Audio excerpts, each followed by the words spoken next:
When the IMF and the World Bank were created in Bretton Woods in New Hampshire in the United States, it was in 1944.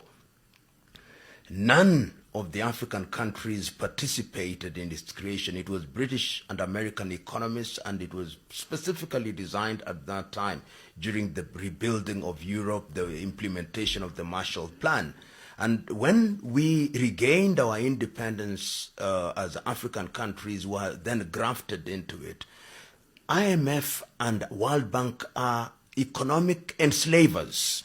What they are designed to do is to ensure that we are in a perpetual state of debt. You can never get out of IMF and Bretton Woods institutions, generally because they want to ensure that they control your economy, and when they control your economy, they control your politics, and when they control your politics, they control you, and when they control you, they bring in military bases, and when they bring in military bases, they determine who governs you, because if you don't play ball, they are going to instigate the armies to overthrow you, because in any event, African armies want to be trained in Sandhurst, they still want to be trained in the United States of America, so their world view is still dictated by those foreign powers.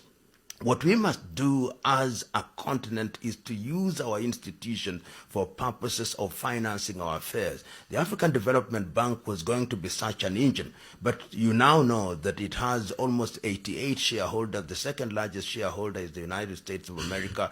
Japan has shareholding. The United Kingdom has shareholding. France has shareholding. They have seized and captured and paralyzed African Development Bank. It is only African in name. And as they say, he or she who pays the piper calls the tune. Even this sanction that you see being deployed against countries such as Zimbabwe is because we don't have Pan-African institution. And one of the things that I hope that African Union will begin to do, particularly when we are going to celebrate 60 years since the creation of the OAU, now AU, in the 23rd, 24th, and 25th days of May in Addis Ababa, Ethiopia, is to rethink how we finance our affairs. African Union itself is almost 70% financed from outside. Financed even by NGOs such as GIZ and Raoul Wallenberg Institute and European NGOs. And what they do is they simply tell you, if the agenda is climate, they tell you to go to climate. If the agenda is human rights, now the main agenda is LGBTQI. They tell you, if you don't behave, we are going to cut aid. And dead aid, Dambisa Moyo, Zambians Dambisa Moyo talks about dead aid.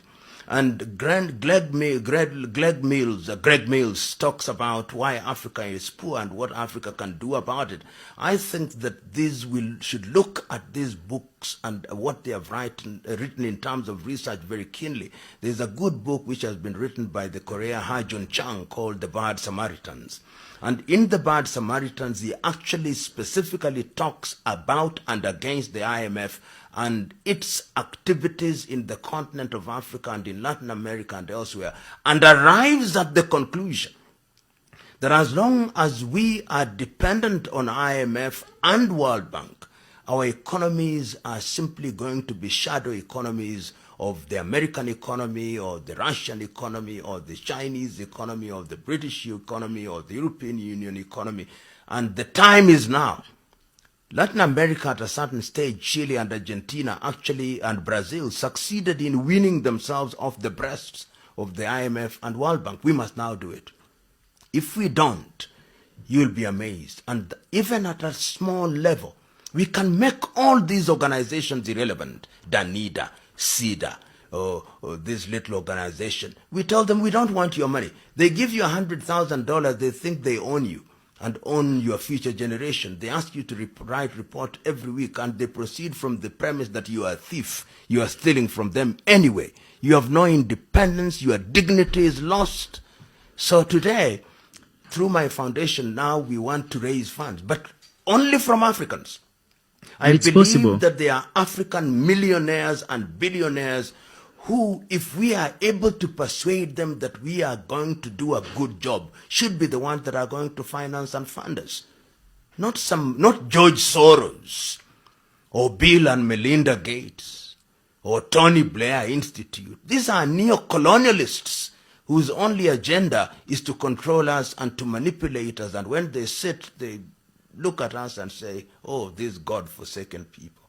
And you can see why they react so aggressively when individuals like Sankara said, we are not taking loans, or even Magufuli, who I believe you John admire. Joseph Pombe Magufuli demonstrated, and I had several meetings with John Joseph Pombe Magufuli, and he said, we are going to finance our activities through the taxes that we raise, and indeed, the Julius Kambarage Nyerere hydroelectric power was financed almost exclusively through Tanzanian resources. The gas from Mtwara to Dar es Salaam, the same thing. The SGR, almost the same thing. It can be done. And he demonstrated that it can be done. And John Joseph Pombe Magufuli is one person who said, I'm not even going to attend these useless meetings. And he never did. And he never did. He said, we have our embassies in those places. What is the work of our ambassador? Tomai Isidore Sankara said in 1987 at the meeting of the OAU, at that time, he said, we should even stop paying the debts. In any event, we deserve reparations for slavery. We deserve reparations for colonization. And if we take a joint decision as Africans that we are not going to pay debts, what will they do to us? Will they nuclear bomb us, all of us? So they need, and Thomas Sankara was right, that in order to liberate yourself from some of these things, some element of methodical madness is necessary. Indeed. Yeah. It is. And he understood the danger that came with saying that. Of course. Because he told them if they don't agree, they don't join him, he won't be back in the next meeting. Absolutely. And he knew, Thomas Sankara actually knew. And he said, he knew who was planning his murder, and he knew it was his best friend. And he said, if it is him, I have no defense. Let him betray me, but I won't do that. And you've got to have something like that. Not these individuals. Now you see the African leaders saying, oh, they agree with what I've been saying all along, that they should not, all 54 of them, be summoned to Europe and America. But you wait, during the coronation of Charles, they'll once again be trooping to London, and they'll be herded into buses again. Then they'll come back and complain. So you must treat yourself with respect if you want to be respected.